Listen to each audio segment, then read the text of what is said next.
नमस्कार, आप देख रहे हैं नेशनल सिटी लाइव। मैं हूं सुधींद्र वर्मन। देखिए, आज कैबिनेट की जो बैठक हुई थी उसमें 10 महत्वपूर्ण निर्णय लिए गए, लेकिन जो सबसे बड़ा झटका रहा वो बिहार राज्य के शिक्षक कर्मियों के लिए था। जैसे कि कयास लगाए जा रहे थे, कल से ही ये कयास लगाए जा रहे थे कि बिहार के तमाम जो शिक्षक हैं उनको राज्य कर्मी का दर्जा दिया जाएगा, लेकिन वो अभी तक नहीं हो सका है। लेकिन एक महत्वपूर्ण फैसला जो है कैबिनेट की बैठक में लिया गया कि आईजीआईएमएस जो कि अस्पताल है उसमें जो शुल्क लगते थे, जो दवा के शुल्क लगते थे, जो ऑपरेशन का चार्ज लगता था, अब वो पूर्णतः निःशुल्क होगा। आपको बता दूं मैं कि जिस तरह से कैबिनेट ने ये फैसला लिया है, 60 करोड़ के आसपास जो अतिरिक्त बोझ है वो सरकार पर बढ़ेगा। पहले सुनिए कि एस सिद्धार्थ क्या कह रहे हैं। आज 10 विषयों पर मंत्रिमंडल में ने निर्णय लिया है। सर्वप्रथम जो सबसे महत्वपूर्ण निर्णय है वह स्वास्थ्य विभाग से संबंधित है। इंदिरा गांधी आयुर्विज्ञान संस्था आईजीआईएमएस जो पटना है, वहाँ पर मरीजों को दवा एवं सभी प्रकार की चिकित्सा सुविधाएं निःशुल्क उपलब्ध कराने की स्वीकृति दी गई है। बिहार चिकित्सा सेवाएं एवं आधारभूत संरचना निगम लिमिटेड के माध्यम से दवा एवं चिकित्सीय सामग्रियों की आपूर्ति करने एवं उपरोक्त व्यवस्था संस्था में पूर्व से लागू पंजीकरण शुल्क एवं प्राइवेट वार्ड डीलक्स वार्ड में भर्ती मरीजों के लिए शैय्या शुल्क एवं अन्य शुल्क को छोड़कर लागू करने की स्वीकृति दी है। इसका मतलब ये है कि अब से जब से एक अधिसूचना जारी होगी स्वास्थ्य विभाग द्वारा, आईजीआईएमएस इंदिरा गांधी आयुर्विज्ञान संस्था में सभी प्रकार की दवाइयाँ और अब निःशुल्क उपलब्ध कराई जाएगी और सुविधा उपलब्ध कराई जाएगी। केवल पंजीयन शुल्क लगेगा, बहुत ही छोटी पंजीयन शुल्क लगेगा, और साथ ही साथ जो प्राइवेट वार्ड है और डीलक्स वार्ड है उसमें जो बेड के चार्जेस हैं वो लगेंगे। अब दवा फ्री मिलेगी, जांच भी फ्री होगा। जांच तो अभी भी फ्री है, जांच और दवा फ्री मिलेगी। और दवा जो है ये बिहार चिकित्सा सेवाएं आधारभूत संरचना निगम लिमिटेड के माध्यम से आपूर्ति होगी। दवा फ्री होगी, आपकी चिकित्सा फ्री होगी।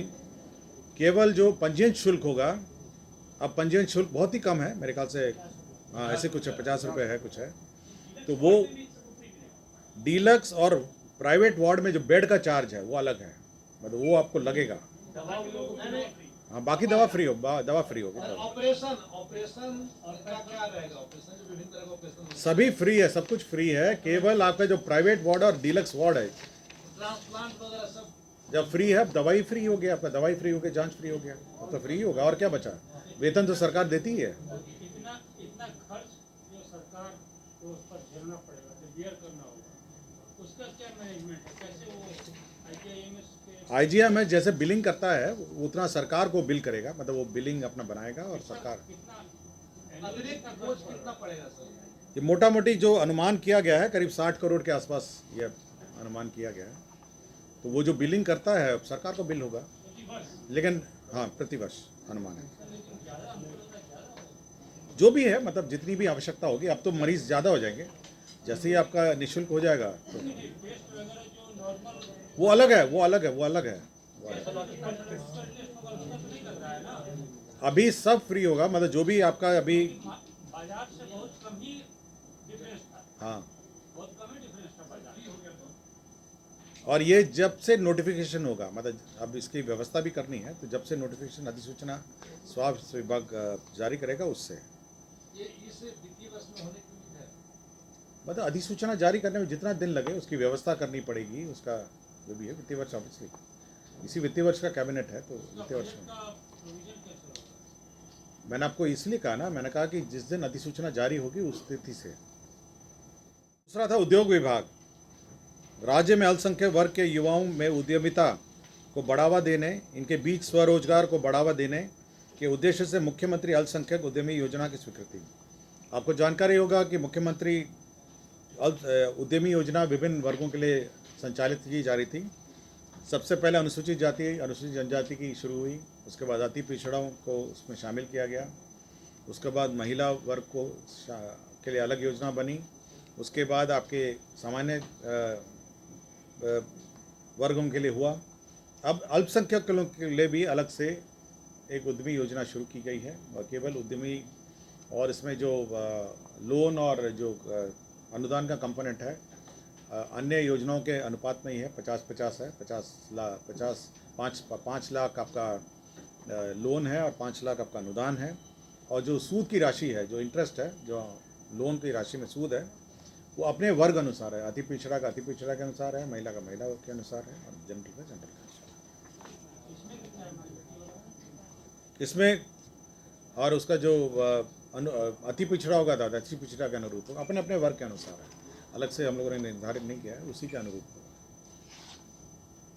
और करीब 100 करोड़ इसमें उपलब्ध है वर्ष 2023-24 में। तो 100 में आप अनुमान कर सकते हैं 10 लाख के हिसाब से करीब 1000 लोगों को दिया जा सके। 5 लाख अनुदान है और 5 लाख आपका ऋण है। तो ऋण की जो राशि है उसमें सूद लगेगा, तो सूद उसके अपने वर्ग के अनुसार है। अगर महिला होगी तो महिला के अनुसार होगा, महिला उद्यमी योजना के अनुसार। पूर्व में जो 5 लाख ऋण है और 5 लाख अनुदान है, और ये उद्योग विभाग के माध्यम से चल 10 लाख खर्च। गृह विभाग के अंतर्गत बिहार राज्य में यातायात नियंत्रण एवं सड़क दुर्घटनाओं में कमी लाने के उद्देश्य से राज्य के 12 जिलों में पूर्व में सृजित यातायात थाने थे। अब 28 जिलों में भी अब यातायात थाने होंगे, और इसके लिए जो 4215 पदों का सृजन जो आवश्यकता है, उसमें 3366 पद तो पहले ही सृजित हो गए हैं, और 8049 पदों के सृजन की स्वीकृति कैबिनेट ने दी है। इसमें आपको जानकारी होगी कि 12 जिले में ऑलरेडी यातायात थाने थे, तो ट्रैफिक के थाने थे वो पहले ही थे। अब 23 जिलों में थाने नए खोले जाएंगे, जिसमें किशनगंज है, नवादा है, सिवान है, बक्सर है, मधुबनी है, जहानाबाद है, भभुआ है, सुपौल है, सहरसा, जमुई, रोहतास, बेतिया, वैशाली, औरंगाबाद, अररिया, गोपालगंज, सीतामढ़ी, समस्तीपुर, लखीसराय, बांका, खगड़िया, मोतिहारी और मधेपुरा। मैं फिर से पढ़ देता हूँ कि तो अब 23 जिलों में अब यातायात थाने होंगे। और दूसरा एक और परिवर्तन हुआ है, जो पटना में जो 3 यातायात थाना है, एक है गांधी मैदान यातायात थाना है, दूसरा है बाईपास यातायात थाना है, और तीसरा है सगुना मोड़ थाना है। तो ये यातायात थाना 3 थाने हैं यातायात के। तो इनका जुरिस्डिक्शन है परिवर्तन किया है कि कौन से थाने जो थाना है वो कौन से यातायात थाने में है। बड़ी लंबी सूची है, अगर आपको चाहिए होगा तो मैं उपलब्ध करा दूंगा, अगर आपको छापना हो, ताकि हमारे पटना के जो लोग हैं वो जान सकें कि कौन सा थाना कौन सा यातायात थाना के साथ। तो मैडम ये आपको दे दूँगा। दूसरा उसी प्रकार गया में भी नगर यातायात थाना और बोध गया यातायात थाना, तो यह भी मतलब बोध गया के जो गया और बोध गया का यातायात थाना है उसका भी जुरिस्डिक्शन तय किया गया। तो ये दोनों थाने का जुरिस्डिक्शन तैयार किया है। तो ये एक महत्वपूर्ण निर्णय है। और 23 जो नए पुलिस क्षेत्र बनाए गए हैं, अतिरिक्त 28 जिलों में यातायात थानों का सृजन है। तो ये एक महत्वपूर्ण निर्णय हुआ। ये मंत्रिपरिषद ने औद्योगिक क्लियरेंस दिया है। मेसर्स ड्यूराटेक सीमेंट है, ड्यूराटेक सीमेंट जो सीमेंट बनाती है वो ड्यूराटेक जो समस्तीपुर में ये लगाएगी, रहीमाबाद में, और 86 करोड़ 44 लाख का इसका इन्वेस्टमेंट है। ये समस्तीपुर में ड्यूराटेक अपना सीमेंट का प्लांट लगाएगी।